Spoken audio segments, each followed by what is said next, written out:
Meus amados, eu queria te convidar a abrir a Bíblia, né? O Serginho vai estar projetando aqui também, no livro de Juízes, né?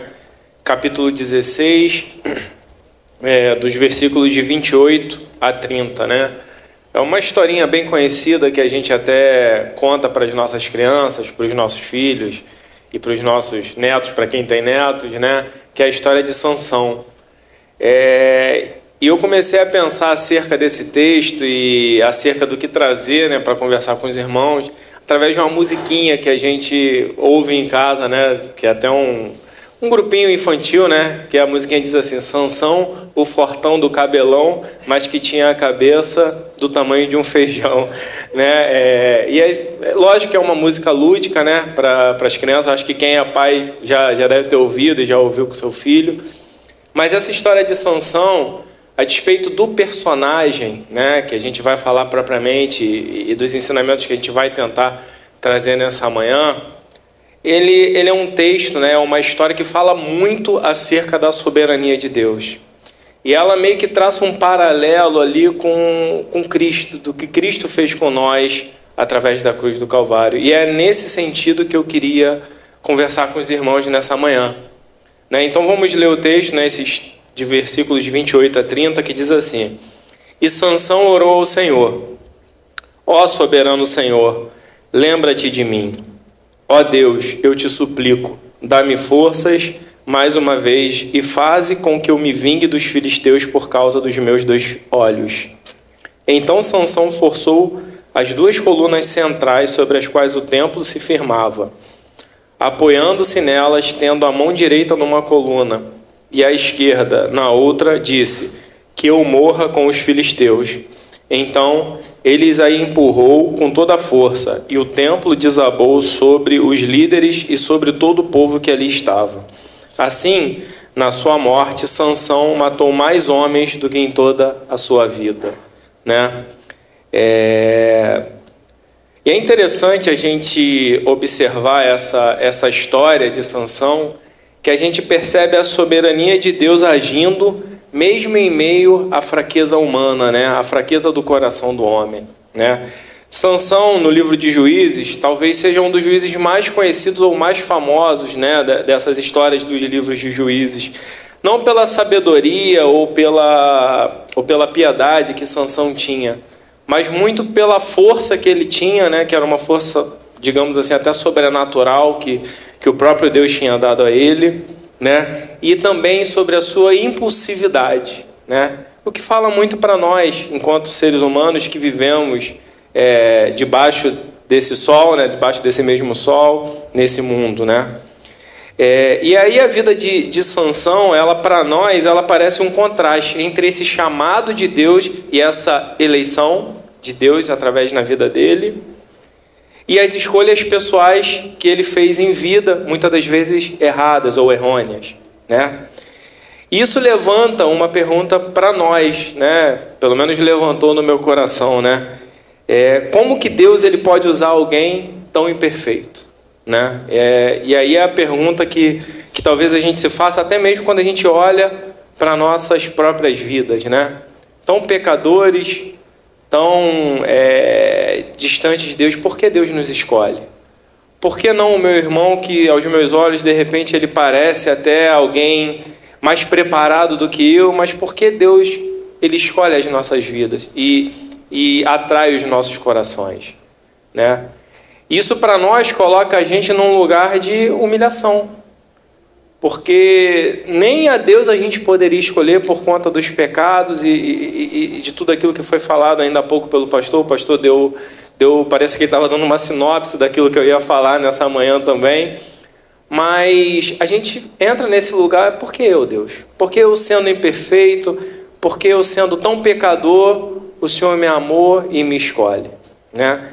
E aí, olhando um pouco a Bíblia, né, em 1 Coríntios 1, versículo 27, vai dizer que Deus ele escolheu as coisas loucas do mundo para confundir as sábias, né? E aí, olhando um pouco para a história aqui de Sansão, a gente percebe que, para variar, Israel estava fazendo ali durante aquele período algo que era mal aos olhos do Senhor, né? um povo que vivia ali já se rebelando contra Deus naquele período ali, naquele retrato da história que a gente está falando. E é interessante que mesmo sem o arrependimento genuíno do povo de Israel, Deus ele decide agir.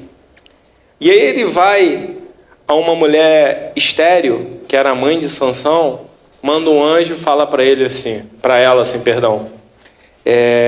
você vai ter um filho. Assim como fez com Sara, né? Assim como fez com Maria, quando o anjo a visita, você vai ter um filho. E esse filho seu, Sansão, ele vai ser nazireu, vai ser separado.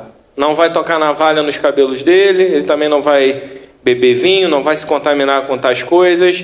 Ele é separado e sou eu que estou te dando, né? Deus falando através do anjo para a vida dessa mulher estéril. E é interessante a gente perceber nesse ponto aqui, como aplicação já para nós, que Deus ele não espera que a gente seja bom para nos amar. Ele nos amou primeiro. Até porque se a gente fosse fazer esse movimento para Deus e amar a Deus, a gente não conseguiria. Porque a gente estava cego, surdo, Hebreus vai dizer morto em pecados e delitos. Então Deus ele faz esse movimento. Em 1 João 4, versículo 19 diz que nós o amamos porque ele nos amou primeiro. E assim é a história de Sansão, né? O povo de Israel, Deus para variar, amava aquele povo. E mesmo sem aquele povo merecer ou fazer qualquer movimento, Deus decide agir. Vai até uma mulher estéril e diz para ela, você vai ter um filho. Contrariando todas as leis ali, né, naturais ou as nossas leis humanas, Sansão nasce através de um milagre, né? E Deus ele diz, esse vai ser nazireu separado do ventre. E é interessante a gente ver um outro detalhe, né, é que essa eleição de Deus, ela é uma eleição soberana. Ela não está baseada no meu ou nos seus méritos, mas está porque Deus quis assim. Porque Deus elegeu na eternidade. Por quê? Porque eu? Não sei. Por que você? Não sei. Quando a gente chegar lá, talvez a gente possa perguntar a ele. Mas hoje, esse mistério, né, que ronda, né, as nossas vidas, a gente não sabe explicar. A gente só sabe viver. Porque o nosso coração ele foi atraído a essa presença de Deus. E Sansão, ele desde o ventre, como eu disse, ele foi separado como nazireu, como consagrado ao Senhor, né? E essa soberania de Deus na história aqui do povo de Israel, na história de Sansão, nesse retrato que a gente está falando aqui nessa manhã, mostra que esse povo ele não pediu um libertador. Ele não pediu alguém que pudesse lutar em favor deles. Mas simplesmente Deus decidiu agir. Isso nos mostra que Deus não depende da iniciativa humana para salvar. A salvação é mérito exclusivo dele. E a gente precisa ter isso muito fixo nos nossos corações, porque essa iniciativa de salvação, ela pertence exclusivamente a Deus. Isso para nós traz uma segurança. Porque se a salvação ela dependesse dos meus méritos, eu estava em sérios apuros, né, gente? Vamos a gente pensar sobre a nossa vida, se a salvação ela dependesse do que o Leandro faz, dos méritos do que o Leandro faz, eu ia estar perdido, né? Ainda bem que a salvação, e graças a Deus por isso, ela é única e exclusivamente pelos méritos de Jesus. Efésios 1,4 vai dizer que Deus nos escolheu em Cristo antes da fundação do mundo. A nossa vocação, o nosso chamado, ele é fruto único e exclusivamente da graça de Deus, não do mérito que habita em nós. Por isso não é difícil a gente ver hoje no mundo pessoas dizendo assim, não, eu tenho uma vida de conduta exemplar, né? Eu não preciso de religião, né? Eu não faço mal a ninguém, eu não atraso a vida de ninguém. Mas a questão é que a régua para a salvação não somos nós humanos. A régua é Cristo, que viveu sem pecados. Então qualquer ser humano, ainda que aos nossos olhos seja moralmente correto, quando a gente expõe esse ser humano moralmente correto a régua que é Cristo Jesus, a gente percebe que existe um problema. E esse problema somente Cristo Jesus pode resolver, que é a salvação nele, né?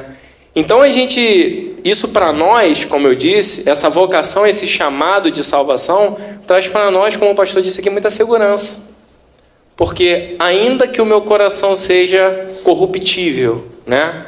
Seja pecaminoso, né? Seja permeado ainda das influências do pecado por conta da queda, ainda assim, eu posso vislumbrar uma esperança garantida por Cristo Jesus nos méritos da cruz.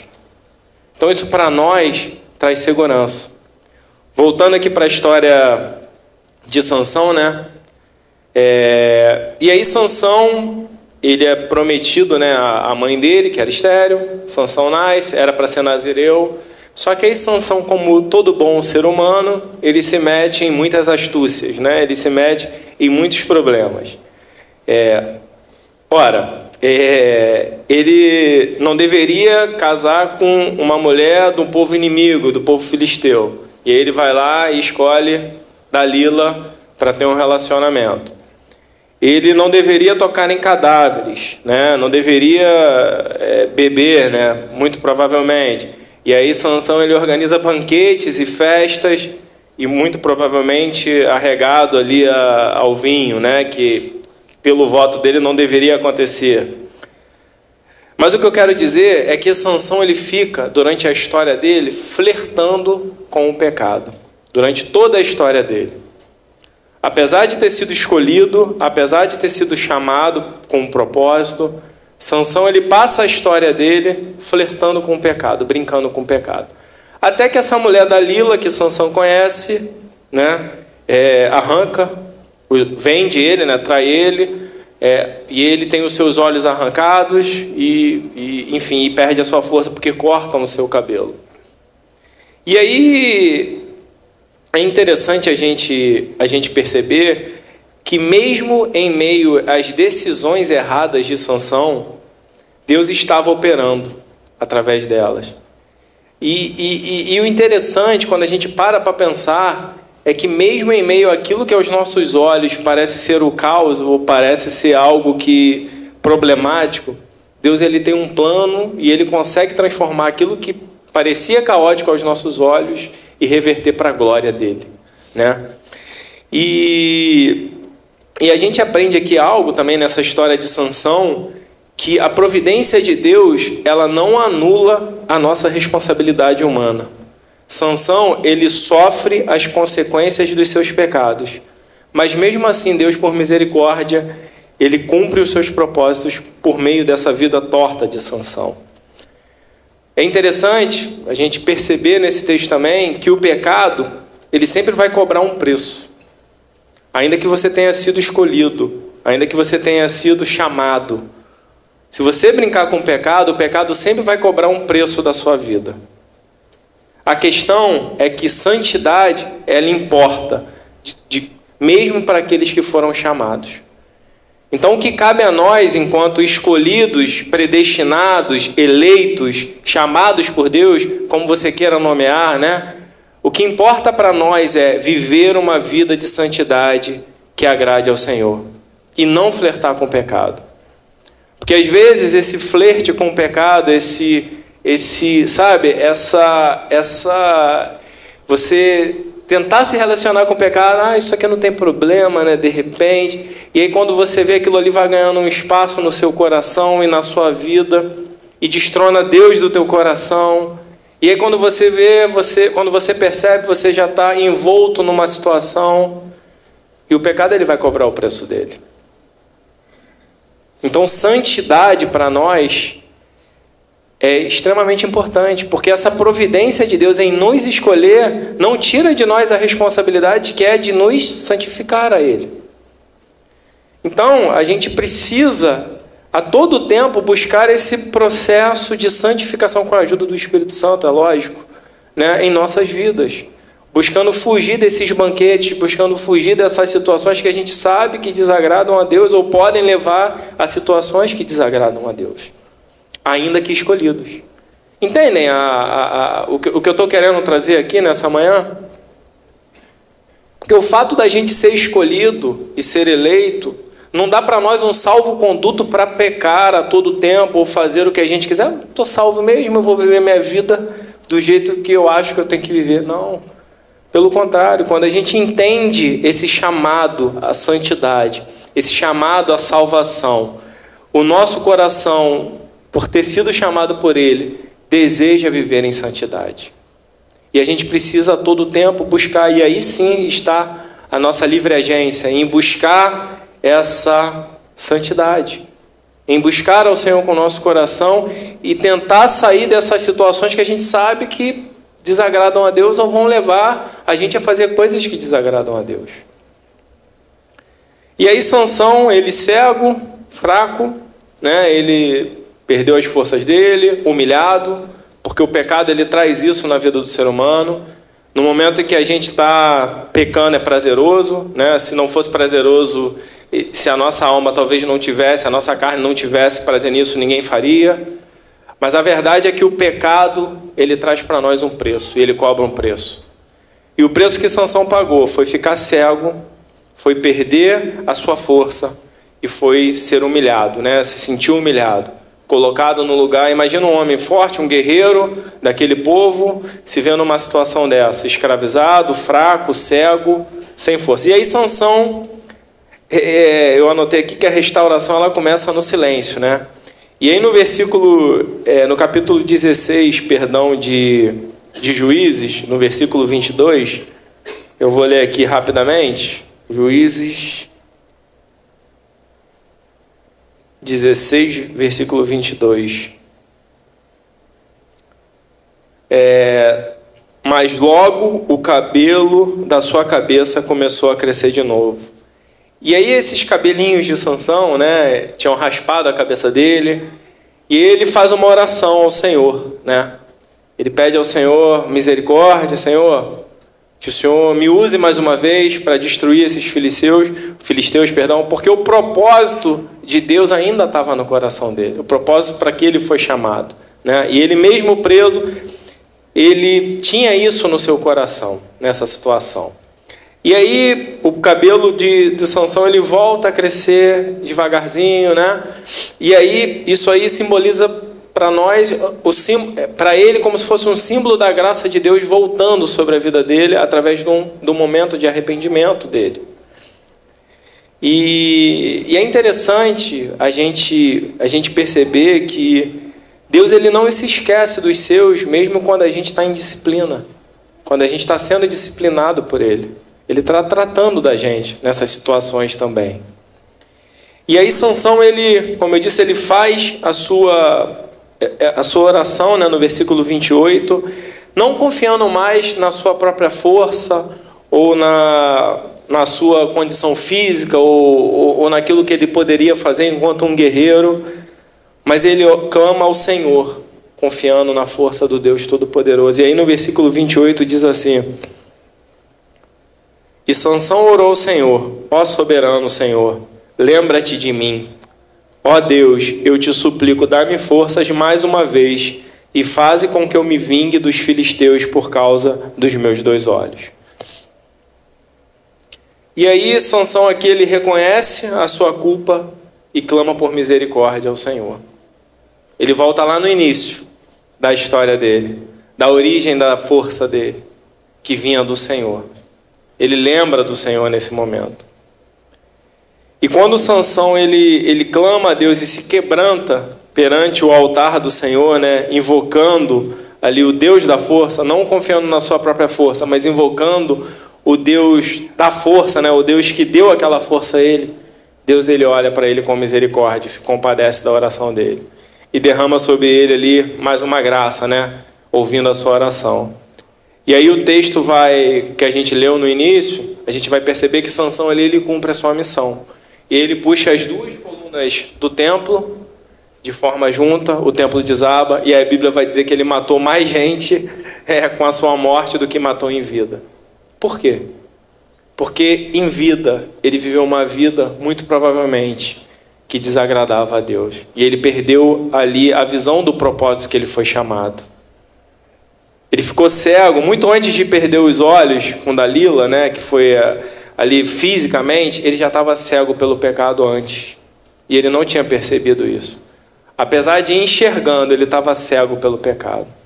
E ele está cego pelo pecado, né, ele não reparou que a vida dele tinha passado, estava passando, e ele não estava cumprindo o propósito para o qual ele foi chamado, ainda que no ventre da mãe dele. Né? E aí a gente percebe aqui nessa parte do arrependimento de Sansão, que mesmo quando falhamos, se existe arrependimento genuíno em nossos corações, Deus ele pode restaurar e usar as nossas vidas para a glória do nome dele. Ainda que a gente esteja quebrado, cego, careca, com perdão aí, Daniel, sem cabelo na cabeça, perdendo as suas forças. Mas se o seu coração ele estiver quebrantado ao Senhor, o Senhor ele ainda pode te usar para a glória do nome dele. Porque talvez a gente viver uma vida, né, que desagrada a Deus, muitas pessoas não conseguem entender, quem não entende a graça. Pô, mas fulano fez isso, fez aquilo, agora ele diz que ele é cristão e ele diz que ele teve um encontro com Deus. É porque, na verdade, o arrependimento ele é um dom que Deus dá para nós no nosso coração. É Ele mesmo que gera em nossos corações esse arrependimento nos corações dos eleitos dele, para que a gente consiga olhar para essa cruz. Então, meu irmão, mesmo que você tenha errado, que você tenha muitos erros na sua vida, Deus ele é poderoso. Se o seu coração clamar em arrependimento realmente, e como a Bíblia vai dizer aqui, se você realmente se quebrantar perante o Senhor, Ele é poderoso para reunir os cacos da tua história e usar isso para a glória e honra do nome dEle. Ainda não é o final. Ainda que talvez a gente tenha sido chamado, tenha sido escolhido, mas esteja de repente vivendo essa vida que a gente sabe que muitas das vezes é imperfeita, que desagrada ao Senhor. Basta a gente se arrepender no altar dele, que ele é poderoso para transformar até mesmo o luto em alegria. O que estava destruído, despedaçado, ele é poderoso para juntar aquilo novamente e usar para a glória do nome dele. E mesmo em meio caídos, né, a gente pode ser restaurado se a gente clamar com essa fé ao Deus da força, não olhando para os nossos méritos. Repare que nada do que a gente vá fazer tem a ver com a gente, tem a ver com aquilo que nós somos, mas única e exclusivamente com aquilo que Deus é e daquilo que Ele pode realizar nas nossas vidas. Então essa é a nossa confiança, porque não existe, quando a gente entende isso, desse chamado, e entende quem Deus é, a gente também percebe que não há pecado maior que a graça de Deus não possa nos lavar e não possa nos limpar. Não existe pecado mais escuro na nossa vida que o sangue de Cristo Jesus não possa nos limpar e nos purificar. A Bíblia vai dizer que o sangue de Jesus ele é suficiente para nos purificar e nos lavar de todo o pecado e nos fazer as nossas vestes brancas, alvas como a neve, né? Como o texto vai dizer. Então é nessa esperança e nessa confiança que o nosso coração descansa. Que ainda que eu tenha caído, como vai dizer um texto que eu gosto muito que diz: ó inimiga minha, não te alegres ao meu respeito. Ainda que eu tenha caído, o Senhor será a minha luz. Ainda que eu tenha caído, ainda que eu esteja vacilante, eu tenho certeza que se o meu coração se quebrantar perante o Senhor ele é poderoso, não porque eu tenho algo de especial em mim, mas porque o poder habita nele, e ele é poderoso para reunir esses cacos da minha vida caída e destroçada e transformar em algo para a glória e nome do nome dele, né? E aqui, cara, a gente percebe essa história de Sansão, ela traça um paralelo para nós, né?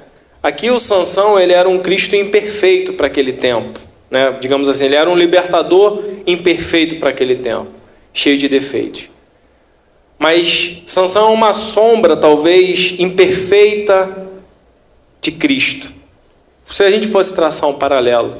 Porque quando a gente olha para Cristo, que não teve pecados e foi perfeito em tudo, a gente percebe aqui aquilo que Deus pode fazer em nossas vidas, né? Sansão, ele mostra para nós um espelho da nossa condição. Se a gente não... E aí entra a questão da vigilância, né, que a gente fala, e a questão da santidade. Porque mesmo sendo... Desculpa estar até sendo redundante e repetindo isso, mas isso é importante para frisar em nossos corações, porque mesmo sendo chamados, mesmo sendo escolhidos, mesmo sendo alcançados um dia por essa palavra, o nosso coração ele precisa buscar essa santidade, porque se a gente por um momento se descuidar disso e a gente olhar para a história de Sansão, a gente vai perceber um retrato ali da nossa situação longe de Deus. Fraco, impulsivo, falhos. Esse é o nosso retrato. A nossa situação de homens e mulheres caídos, né, perante Deus, essa é a nossa situação. Fracos, imperfeitos, impulsivos, né, que a nossa boca, né, e a nossa mente se apressa para o mal antes, né, como a Bíblia vai dizer, os nossos pés eles são rápidos para ir para o mal. Essa é a nossa história. Davi, da Bíblia, é um grande exemplo disso também, né? Mas ainda assim, chamados por Deus, conscientes dessa graça.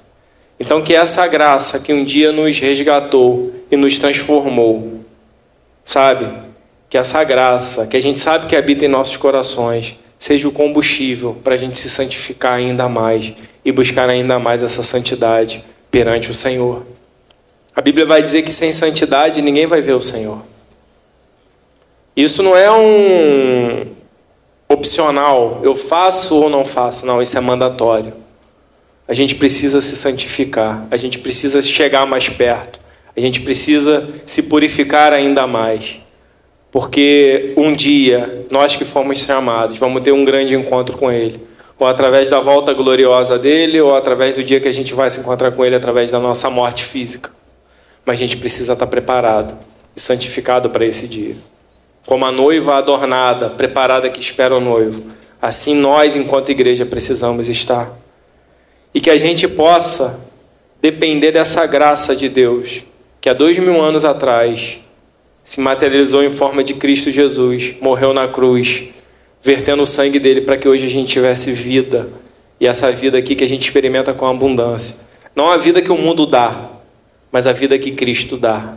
Em que o nosso coração encontra essa paz que excede todo entendimento, como o pastor falou aqui mais cedo.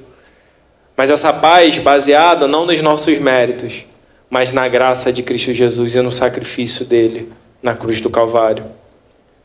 E aí a gente vai perceber, como está lá em 2 Coríntios 12:10, quando Paulo diz: porque quando eu sou fraco, então é que eu sou forte. Quando eu entendo que a minha força ela não serve para nada, que os meus méritos eles não servem para nada, mas que os méritos de Cristo eles são suficientes para que a minha vida seja transformada e eu consiga viver em santidade. É aí que eu sou forte, porque eu entendi a minha real condição. Eu entendi a minha real condição e eu sei que eu dependo única e exclusivamente dessa graça de Deus para viver. Né? E também a gente pode perceber que quando a gente nos quebranta perante o Senhor, Deus ele é misericordioso e opera em nossos corações.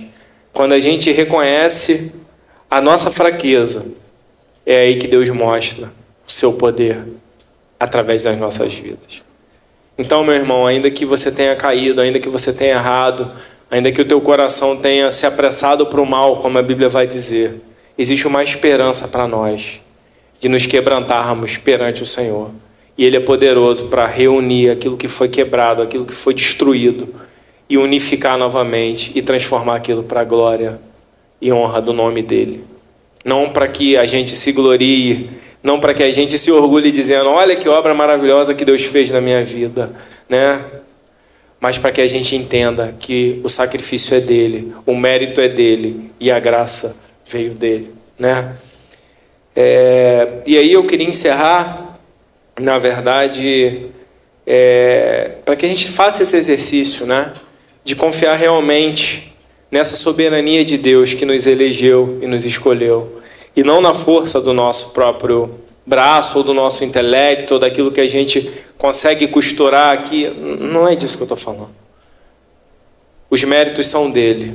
E se a gente está aqui hoje, não é por conta dos meus lindos, belos olhos azuis, mas foi porque ele nos escolheu, ainda que sendo imperfeitos e pecadores, ele nos amou primeiro.